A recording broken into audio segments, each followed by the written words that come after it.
après le déluge. On a vu le déluge, toutes les souffrances pendant 1 an de Noach et ses enfants. Bon, on va repartir un nouveau monde. Et qu'est-ce qui s'est passé? Vayachel Noach ish ha'adama vayita kerem. Noach, qui était l'homme ish ha'adama de cette terre, il a planté une vigne.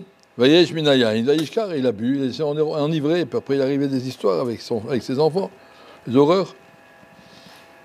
Comment que c'est possible qu'un homme comme Noach, que la Torah le déclare, Tzadik, Tamim, qu'il est seul qui a mérité de passer et de survivre et de permettre au monde entier d'être des Bnei Noach. Qu'est-ce qui arrive à Makara? Tout d'un coup, il est devenu Isha Adama.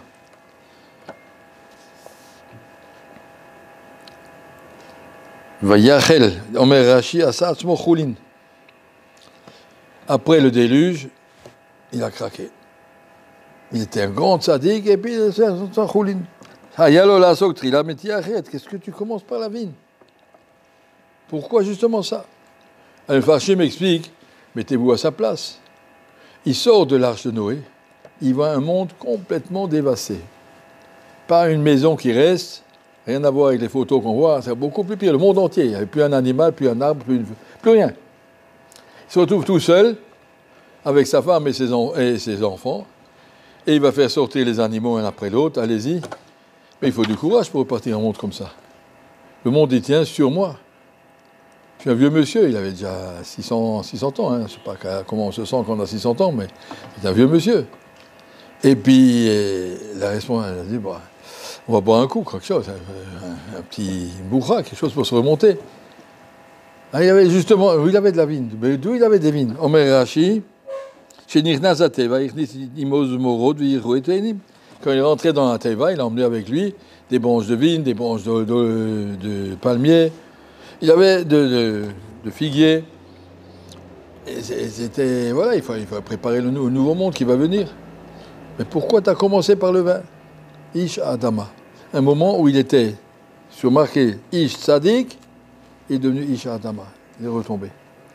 Et le Midrash nous dit, regardez, Moshe Rabbeinu, il s'appelle Ish Mitzri, un Égyptien. Et après, c'est marqué Ish Elohim.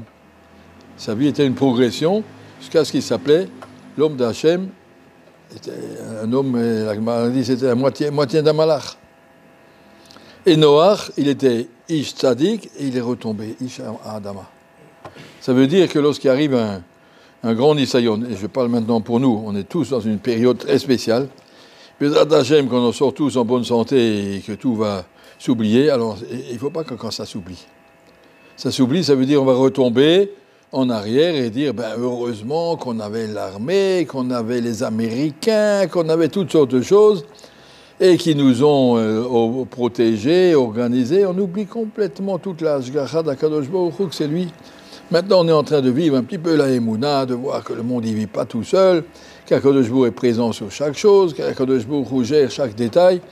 Je signale entre parenthèses, pour la culture générale, tous les kibbutzim, les villages autour de Haza, ont été les pauvres. Ils ont passé Il y a 2 kibbutzim religieux. Il y a Saad et Alumim, qui sont Shomer Shabbat. J'ai un neveu là-bas à Saad. 2 kibbutzim Shomer Shabbat. Les 2 kibbutzim, aucun juif n'a été touché. À Saad, ils sont arrivés, puis ils sont repartis, ils sont rentrés dans le village. À Alumim, ils sont rentrés, ils ont fait des dégâts, mais aucun juif n'a été touché. Quand même extraordinaire. On voit la Hashgacha, quand je me là, je n'ai pas dit que. Et les autres, c'est des Rechaïm, mais j'ai dit celui qui a le srout d'être Shomer Shabbat, il a Shomer Shabbat. Je pourrais les a protégés. En tout cas, on a vu de la Hashgacha, on a vu la présence d'Hachem, on a pris la Emouna. Il ne faut surtout pas retomber. Noach, c'était trop. Ah, il est retombé. Il ne faut pas retomber, au contraire. Comme Moshe Rabbeinu, tout ce qu'il a vécu, ça l'a fait grandir de plus en plus. Isha Elohim. Qu'après, qu'on aura passé, Bézrat Hashem, que tout se finira bien et joliment, comme tout le monde l'espère, et que il faudra rester, rappelez-vous, la Emouna, rappelez-vous. Je me rappelle la guerre des 6 jours, à Poniovitch, ils étaient obligés de mettre des sacs de sable à toutes les fenêtres, pour protéger s'il y a des balles perdues, des obus, sacs de sable. Moi, je suis arrivé à Pogne Beach 1 an après la guerre, en 68. Il y avait encore les sacs de sable sur les fenêtres. J'ai demandé pourquoi ils sont là. Le Mashgiach a dit qu'il faut les laisser à Pratsken. Que personne n'oublie, comme on avait peur, et qu'on se cachait derrière des sacs de sable, pas dire non, c'est bon, c'était rien. N'oublie pas les mnissim et les mouna que tu avais. N'oublie pas. Ils sont restés ces sacs encore 4-5 ans jusqu'à la guerre de 73. Après, il n'y en avait plus. Ils sont effondrés, ils sont partis en. Voilà. Mais savoir qu'on n'a pas le droit qu'après la fin de ces événements, qu'on se retrouve comme avant, ou encore plus bête qu'avant, au contraire. Sortir avec une émouna plus forte et plus claire et reconstruire notre monde comme Moshe Rabbeinu, Isha Elokim. Le Midrash, ils en reprochent beaucoup à Noach, Isha Adama. Pourquoi tu es retombé? Rachid dit, Asatzmo Choulin. Tu étais un homme tzaddik, tu es devenu un homme Choulin.